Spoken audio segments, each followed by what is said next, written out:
അതൊരു പട്ടാളക്കാരൻ്റെ കഥ. വല്ലപ്പോഴാണ് അയാൾ നാട്ടിൽ വരുന്നത്. ഒരിക്കൽ അങ്ങനെ വന്നപ്പോൾ അയാളുടെ കല്യാണം കഴിഞ്ഞു. ഭാര്യ ഗർഭിണിയായിരിക്കുന്ന സമയത്ത് തിരിച്ചുപോയി. വർഷങ്ങൾ കഴിഞ്ഞിട്ട് വരുമ്പോഴാണ് അയാൾ അറിയുന്നത് അയാളുടെ ഭാര്യ പ്രസവിച്ചുവെന്നും 2 കുഞ്ഞുങ്ങളെ കിട്ടിയെന്നും.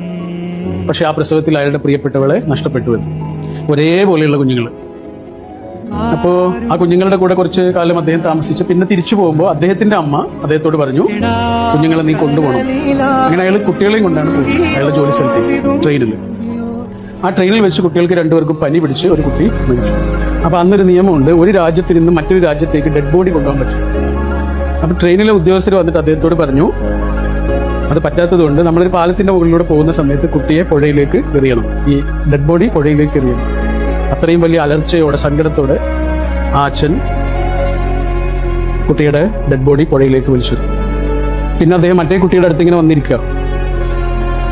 ആ കുട്ടിയെ ഇങ്ങനെ തലോടി. നഷ്ടപ്പെട്ട കുഞ്ഞിനോട് പോലുള്ള സ്നേഹവും വാത്സല്യവും ഒക്കെ ഈ കുട്ടിയോടുണ്ട്. ആ കുട്ടിയെ ഇങ്ങനെ എടുത്തിട്ട് തോളിലിട്ടപ്പോൾ ആ കുട്ടി ഇങ്ങനെ കുഴഞ്ഞുപോയി. അപ്പോഴാണ് അദ്ദേഹം ഒരു വലിയ സത്യം തിരിച്ചറിയുന്നത്, പുഴയിലേക്ക് എറിഞ്ഞത് ജീവനുള്ള കുട്ടിയായിരുന്നു. ഇതൊരു എഴുത്തുകാരൻ അയാളുടെ റൂമിലിരുന്ന് വെറുതെ എഴുതിയുണ്ടാക്കിയ ഒരു ഭാവനയാണ്.